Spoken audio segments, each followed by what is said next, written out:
Hi, hello everybody. Thank you so much for your, oh my, wow. Do we need the microphone? Well, I'll use it because I've got it, and that's the kind of queen that I am. Hello everyone, my name is Honey LaBronx, and yes, this is what vegan looks like. Oh, it's okay. It's okay to clap and applaud. Now, I'm just going to situate myself quickly so that I am comfortable. I'm so sorry I don't speak German. I just got back from 2 weeks in Iceland, and somehow I thought that learning to speak Icelandic, which I do, you're impressed, you're welcome. Somehow I thought learning Icelandic, I would automatically just pick up German. They're not the same, not even kind of, not even a little bit. But I can say one thing. Wie sehe ich aus? Thank you. Thank you, thank you. Now, before I get started today, I just wanted to start by thanking the Berlin Vegan Summer Festival for having me here. I would like to thank my dear friend Jeff Monis for hosting me and making all of this possible. Thank you. Here we are, this thing we talked about for so long. So, can you hear me if I'm right here, not right on the microphone? Does that still work for you? It works for me. Okay, great. So, I also just want to acknowledge before I get started that I have this guy. I will be reading this speech from a script because it's a brand new speech and you're the first ones to hear it.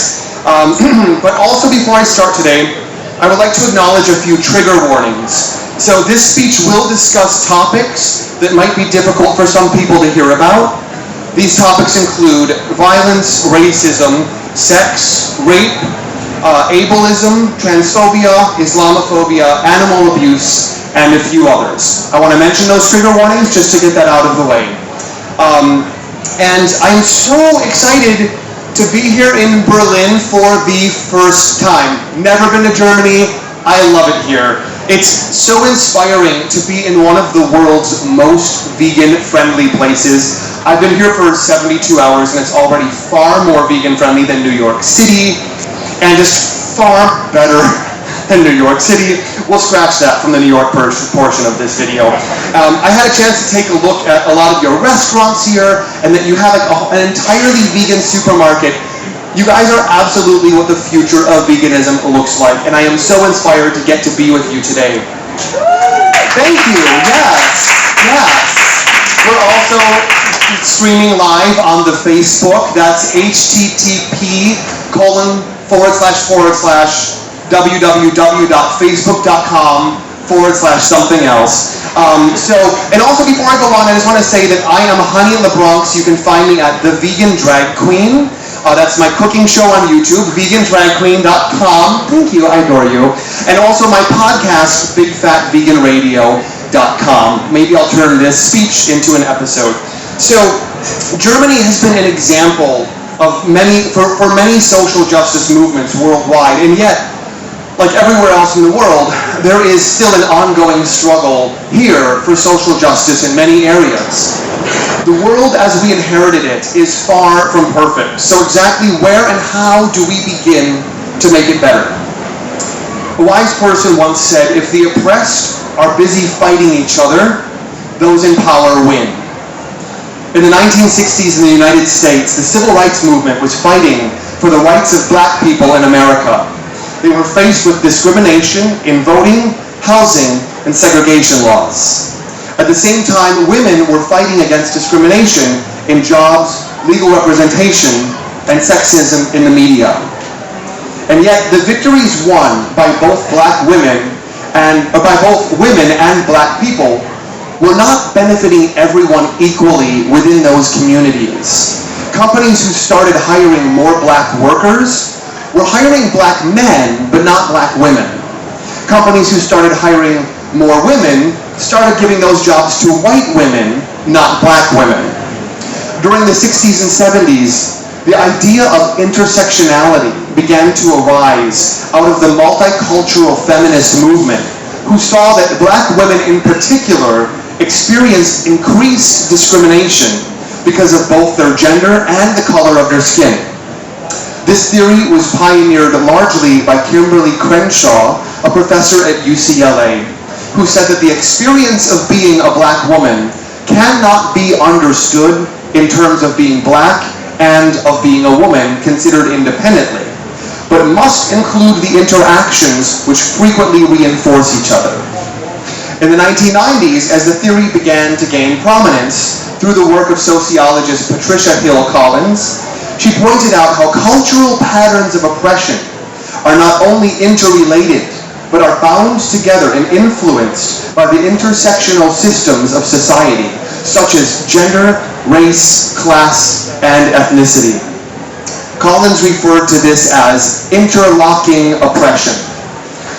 Today, this concept has expanded to include issues of ability, species, and sexual orientation. And it can be defined as the interconnected nature of social categorizations as they apply to a given individual or group, regarded as creating overlapping and interdependent systems of discrimination or disadvantage. Through an awareness of intersectionality, we can better acknowledge and ground the differences among us. Now, to understand oppression, we first need to understand privilege. What is it and how does it work? We all have varying identities. I myself identify as white, I identify as gay, I identify as a vegan, and yes, although I am a drag queen, a gorgeous one at that, I do identify as a cisgender male, which simply means that I am not transgender, but instead I identify with the gender I was assigned at birth.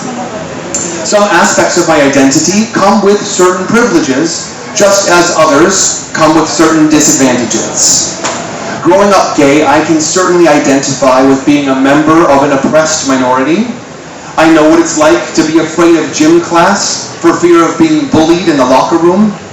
I know the sting of not being able to bring my boyfriend to the high school dance, but don't worry, one of my girlfriends brought him as her date, so then on the inside we got to go to the dance together, you know. And I know what it's like to grow up not seeing people like me represented in the media. To grow up never seeing gay couples or same-sex affection shown on television in a positive way.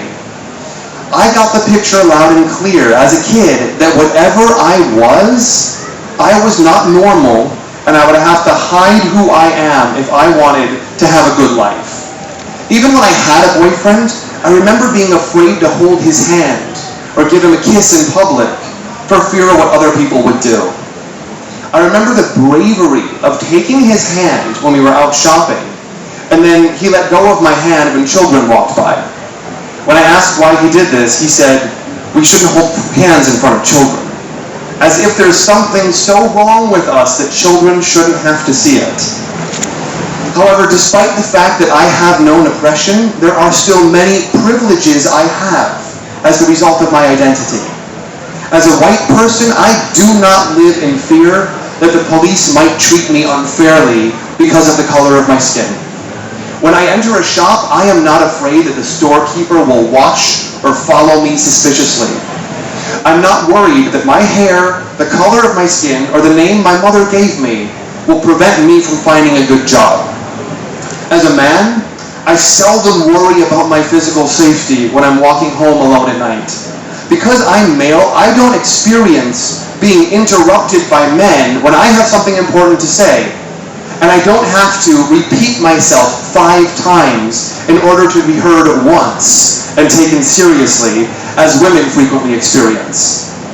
And as a cisgender male, I do not fear for my safety every time I have to use a public restroom. And I don't worry about being demonized by the media because of my gender or genitalia. People generally see me as someone who is trustworthy, respectable, and normal, even without knowing anything about me.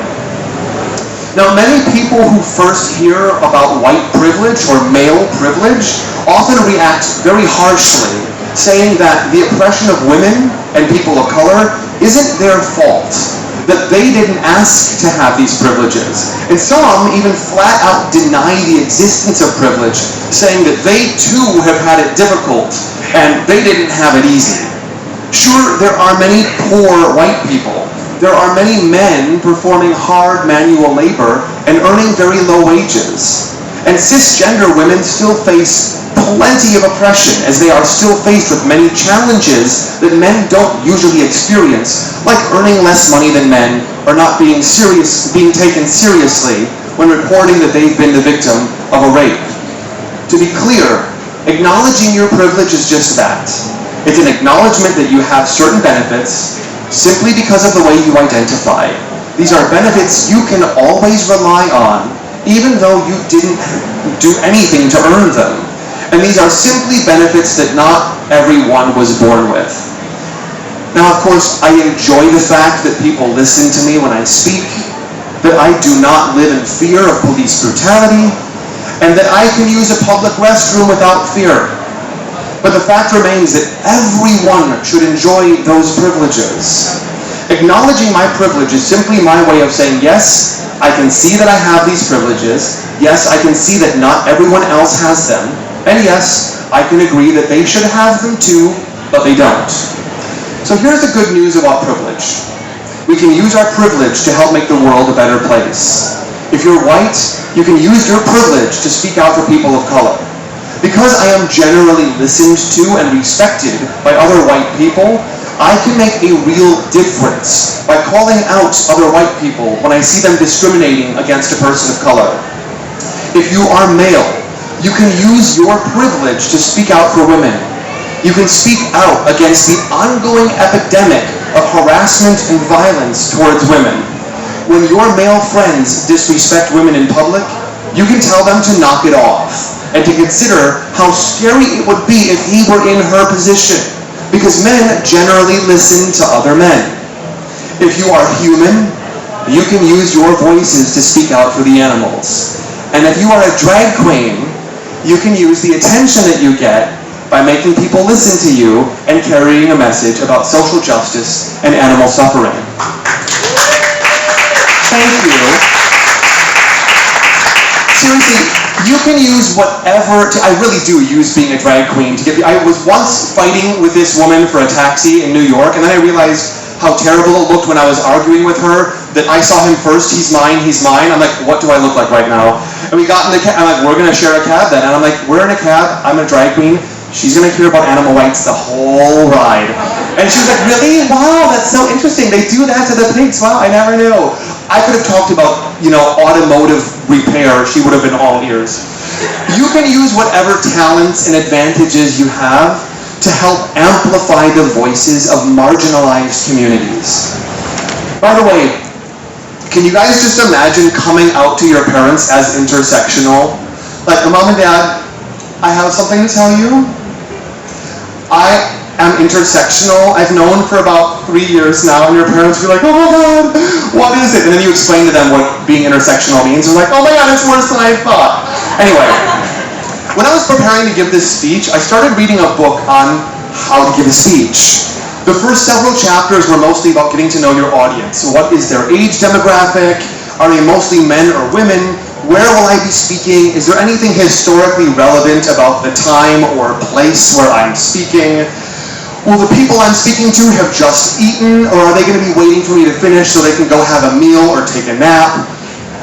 And seriously, the book outlined all these things that I needed to know before I even opened my mouth to speak. And so I stopped reading the book. I couldn't have been more disinterested. I thought, I don't care how old they are. I don't care if I'm talking to men or women. I don't care.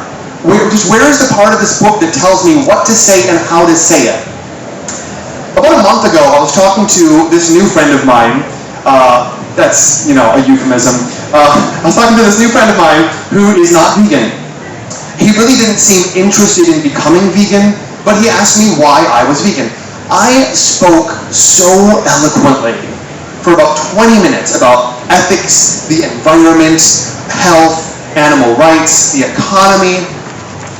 I mean, there's many reasons to be vegan, am I right? But we all know the most important reason to be vegan. Say it with me. The most important reason to be vegan is to piss people off. I mean, right? Doesn't it just mess with people? Like, oh, you're vegan? Oh, cool. Well, I mean, I'm not vegan, but I'm like pesca, omni, paleo, cheesy-tarian sometime Mondays. It just messes with people so much, which is really my first reason. My second reason is the animals. I gave this guy such an incredible explanation of what veganism is that I thought, there is no way he's making it out of this conversation alive. He will be vegan by the time I'm done talking to him. And when I was done, all he said was, well, that's good for you. I was so upset. How could such a brilliant speech not have made a difference for him? And then I realized I wasn't interested in finding out more about him. I was not interested in where he's coming from. I just wanted to say the magic words and make him vegan. If only it were that easy. Here's the thing. Everyone you will ever meet knows something you don't. So get curious. I didn't see that I had anything at all to learn from this guy. I was the expert. He was there to listen, and that was it. But the best way to make a difference for another person is to first get related to them. Find out what they're interested in, what are they dealing with, and what do they really care about. If I want to talk to a group of people about why they should go vegan, I also need to understand that some people that are listening might have other struggles that they're dealing with. To be clear, animal liberation is still the issue most near and dear to my heart. Perhaps because I'm fighting for the lives of 150 billion land animals alone, who are killed every single year according to the Food and Agriculture Organization of the United Nations. But animal rights isn't the only cause that needs attention. And it certainly isn't all that I'm capable of caring about. If we aren't checking in with other social justice movements and with other individuals who experience oppression, then we really give the appearance of being selfish. We care about our cause, but we refuse to care about any cause other than our own. So what are some things that other people are dealing with that I might not experience myself? Today, there is still nowhere in the world where women are considered equal to men. Nowhere. All over the world, women still fear for their safety. They still get interrupted by mansplainers who think they know better.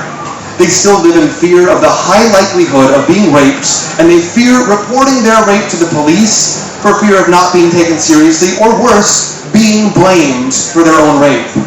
In many parts of the world, women are still denied the right to their own sexual health and reproductive rights. All around the world, there are people from a war-torn country seeking refuge for their families in countries that demonize and shun them. Syrian refugees have become the subject of much debate, and they are made to feel unwanted when all they're trying to do is what anyone here today would do for their families. Most countries still have laws discriminating against same-sex relationships. In many countries, you can still be put to death for being gay. Recently in Uganda, they tried to secretly hold a pride parade to celebrate their LGBTQ community. It was promptly raided by police.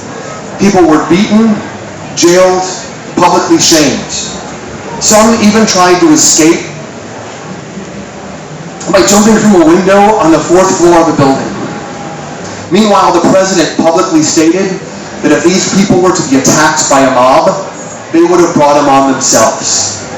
I could go on about the plights of people living with disabilities, people who are transgender, Muslims, people of color, but for now, perhaps you can see how lucky you are if you don't have to deal with any of these struggles on a daily basis.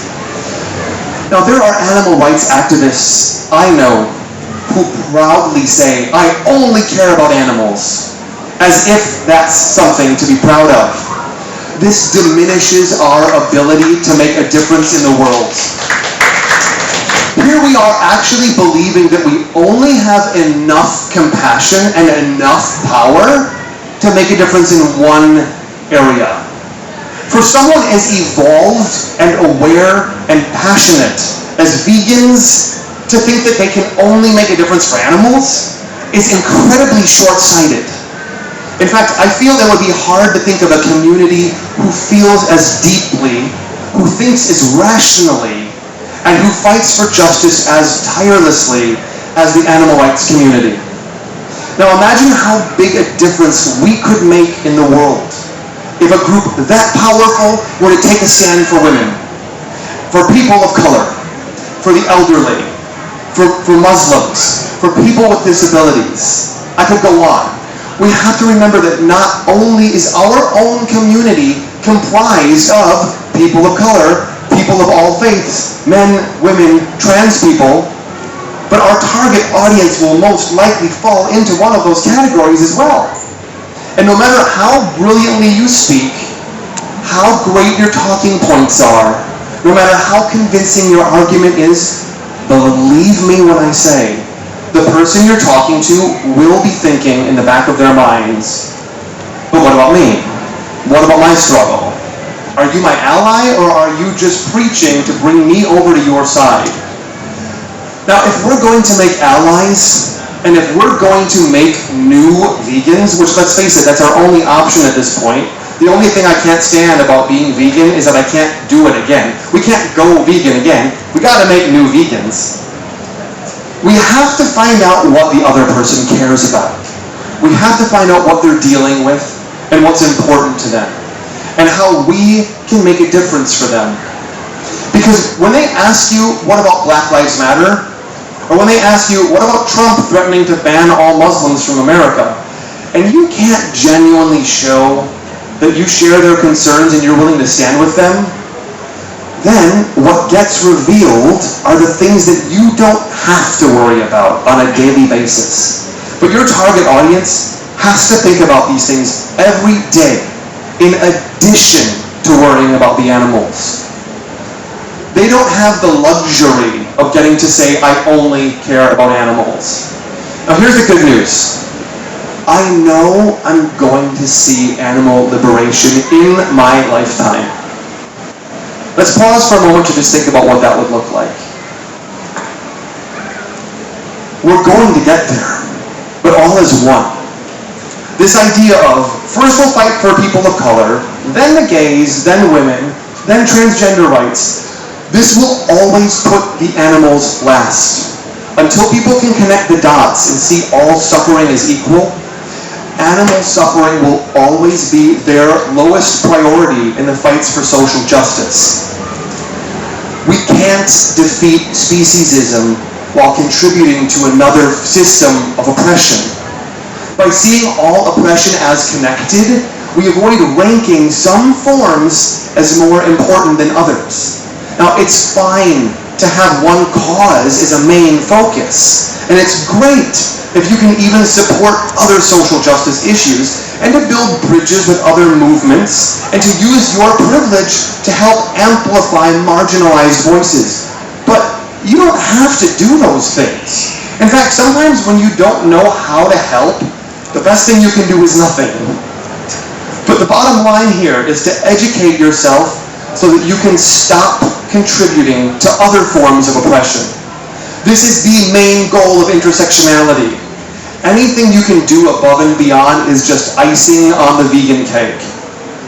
Now, of all the theories out there about a pro-intersectional approach to social justice, 99% of them do not include animal rights in their vision.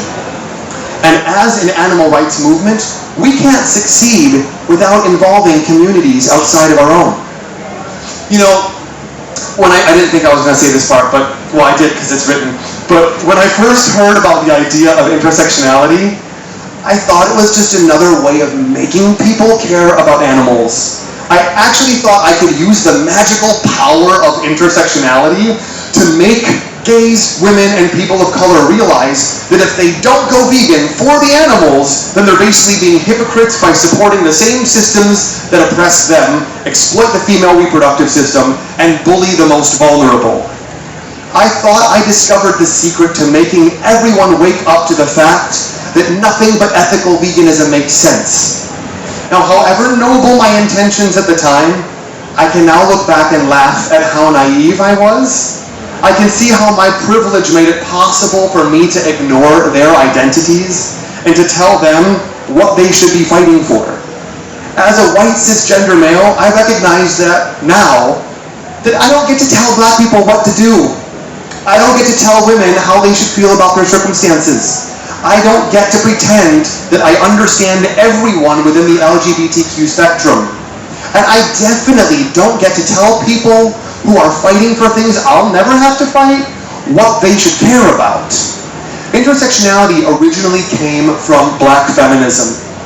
And even in giving this speech, I must always remember and acknowledge that I am a white man taking something from Black women and using it for purposes they never intended. So I must always be careful to listen to and make spaces for others. I can never assume that my point of view will work for everyone. All I can do is work to make the animal rights community as safe and inclusive and welcoming as possible for others as we convey the urgency of joining us. Creating safe spaces is key to making others a part of our community. For example, we can create ground rules for our community by saying that racist and sexist language and behavior will not be tolerated when we're at a protest. For example, in Brooklyn, New York, there's an annual protest against a religious ritual sacrificing chickens. And all too often, well-meaning animal rights protesters will use language that is anti-Semitic when they become angry with someone. Allowing this kind of behavior makes people uncomfortable, whether they're part of our movement or on the other side of the picket line. There are also methods of activism that use tactics or imagery that objectify women using nudity to get attention, and still others that resort to fat shaming to try to sell people on the health benefits of a vegan diet. And meanwhile, there are people, both vegans and non-vegans, who feel objectified by this kind of imagery. Advocates of this type of approach will argue that it gets attention, and that any press is good press, and that we can leverage people's vanity and sexuality to sell them on veganism. But at what cost? In America, the feminism movement focuses mostly on white feminism in the mainstream. And so there's much debate in the feminism movement about feminism versus white feminism. All of this keeps oppressed people fighting each other instead of uniting to fight together for their common goal. Intersectionality is a set of tools that we can use to craft our message in a way that maximizes our effectiveness without alienating others or supporting the systems that oppress them. When you say that you only care about animals, what you're saying is that you're opposed to rape, murder, torture, unless the innocent victim is human, or unless she's my sister, or unless they're elderly, or unless they're Muslim. If you would never say that you don't care about women, or that you don't care about people of color, or you don't care about people living with disabilities, then you should understand that this is what you're saying when you say, I only care about animals. Thank you. A friend of mine once said on Facebook that she thinks it's great that I'm vegan, but that she would rather focus on making the world a better place for people. As if those two things are not both possible at the same time. You can't have compassion for this guy over here and deny your compassion for that guy over there, because that's not compassion. That's favoritism. Seriously, what is it that makes it easier for us to be kind to animals than to humans? Even non-vegans can become outraged at the thought of animal abuse, but we can still stay so silent on the abuse of people. It's as if we just can't hold that much compassion in our hearts. It's not uncommon for our first reaction when confronted by a form of suffering or oppression that we aren't familiar with, for our first gut reaction to be, oh, that's too much for me to handle. That's too much for me to care about. I can't possibly make a difference there. I can't possibly care about everything I already care about and that. Someone else is going to have to take that on. Let those people fight for that cause by themselves. And what we do is we take our heart away. We love just a little less. So what can we do instead? As I like to say, compassion is a muscle. It gets bigger the more we exercise and examine it. The more we flex the muscle of compassion, the bigger and stronger our hearts get. And so when we find ourselves considering, oh, I can't handle that, I can't take that on, that is more than I have the capacity to care about or comprehend, we can catch that thought. You aren't responsible for your first thoughts. The first thought that pops into your head comes from your automatic programming, the way that you were taught by the world to listen, think, and feel. But we can hear that first thought, and we can choose the thought that comes after. So let us keep in the front of our minds that whenever we think our heart isn't big enough, whenever we think that we can't possibly care about more things, what we can take on is to try loving harder. Now, what would that look like? I don't have an answer for that. You guys get to discover that for yourselves. And isn't that exciting to think about what would that look like in your lives? I believe that we can have a world that works for everybody. The intersectionality movement gets people to consider what it's like for other people. It might be your first time as a black cisgender male considering that the struggle for people of color is much different for women in your own movement. And when you can empathize with that, you get to consider what that must be like for them. You get to consider what are they doing and dealing with day to day to fight for their own rights, fighting not only to not be brutalized by police, but also to not be sexually harassed on the walk back home at night. And at the heart of considering what it's like for someone else is identification. If I can get that a woman faces different struggles than I do as a man, then I can identify with and empathize with her struggle. I can try that on, and I can imagine what that might be like for myself. And once I can do that, then I can take the action called care. I can take the action called advocate for women. I can take the action called become an ally and ask what I can do to help. The beauty of the pro-intersectionality movement is that it gets people who can identify with their own suffering and struggle for social justice to empathize with and consider the pain and suffering of another. Now, who here has ever just wished that non-vegans would be open to criticism? Just me? Who hasn't thought at one point or another, God, I wish these meat eaters would just listen with an open mind and just consider what I'm saying. Just consider it from the animal's point of view. I'm not saying that you have to go vegan today or make any changes or life-altering sacrifices, but God, just please let me contribute to you. Let me offer you a perspective different than your own so you can see what that might make available for you when you just try that question on for yourself. Now, raise your hand. Is anyone here who is not vegan? Raise your hands. Any non-vegans here? Hey, it's okay. No one's perfect. It's okay. As vegans, I can speak for the room. We're not judging you. We're just loving you guys really, really hard. But seriously, raise your hand now if you're vegan. Okay. Now, keep your hand, raise your hands if you're vegan. Keep them up. Now, keep that hand up in the air if anyone has ever accused you of caring more about animals than you do about people. Look around. I know I have. Here's the thing. Don't they wish that we would at least consider their question? Don't they wish that we would at least try on their suggestion, maybe let in their criticism? I mean, hey, if we believe in what we believe in, then anyone should be able to say anything to us about ourselves, our veganism, how we advocate for animals, and so forth. We should be able to be with anything that they want to share with us without making them wrong or having to tell them that the way they see it is not the way it is. But here's the thing. If we want them to consider our point of view, maybe we can be the example of how to do that. I think we can all agree with the phrase, be the change you want to see in the world, right? Well, the next time someone says, you care more about animals than you do about people, we can consider, one, is that true?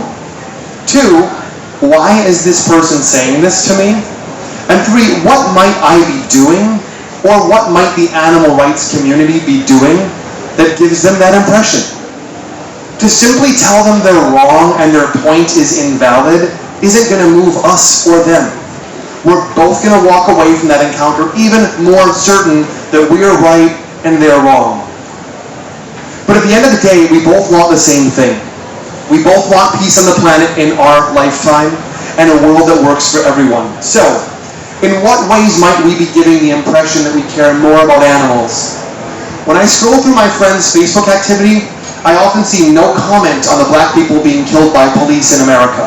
I see no outrage, anger, no suggestions for how we can change. I just see post after post after post about animal issues. Now, I can imagine how that might look to someone who's not vegan. I can imagine how that might look to someone who's just looking for evidence to support their claim that you can't care about animals and people at the same time. So what I can do instead as a pro-intersectional animal rights activist is to realize when it's time to speak out about animals and when other concerns might deserve my attention. For example, I post a lot of stuff on Facebook about the animals, but the day after the mass shooting in Orlando might not be the best time to post graphic undercover footage of animal torture. And when a police officer goes free after another unarmed black innocent teenager was shot, maybe that's not the best day or two to post a long rant about why you should be vegan. Now, I always used to think that because I'm gay, I can't be sexist. Like, I'm just automatically not sexist. And then one day I asked myself, what if I'm sexist and I don't know it? And what that made possible was for me to discover sexism I wasn't aware of, and for me to become a feminist ally. Pro-intersectionality gives us a framework inside which we can all live in the solution to social justice. This movement consists of leaders, people who are ready to consider what it's like for other people. And these are exactly the people that we need to reach out to and invite them to consider what it's like for the animals. How wonderful that they don't need to do anything else other than what they're already doing to make a difference.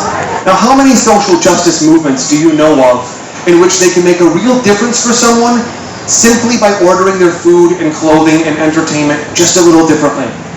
Currently, much of the pro-intersectionality movement ignores the idea that there are other individuals suffering who need their suffering acknowledged, who need advocating. But because the intersectionality movement is already in this inquiry, pro-intersectionality is not only an idea for vegans to take on for the purpose of being more effective, but the intersectionality movement itself, as I see it, is our greatest ally to date. We're not only asking them to consider what it's like for the animals, but also to consider the intersections within the animal agriculture system and how it equally oppresses everybody. If we want to build the animal rights movement, we would do best to build bridges with people fighting for other social justice issues. Now, here's the thing.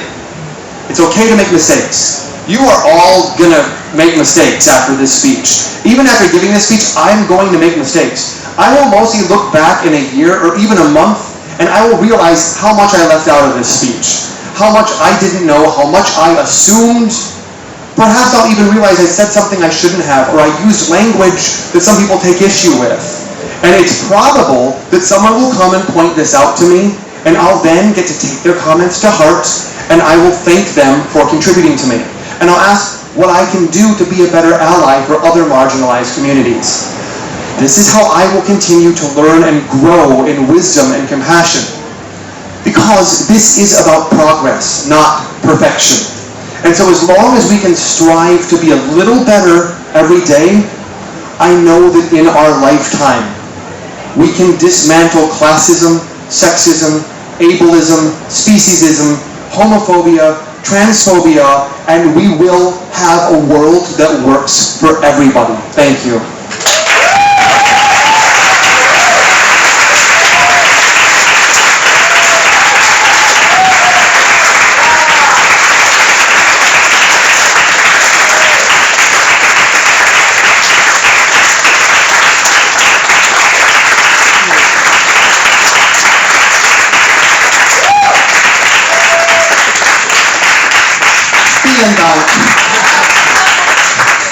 Thanks very, very much, Honey LaBronx from New York, and it was Honey's first speech here in Germany, but hopefully not the last one.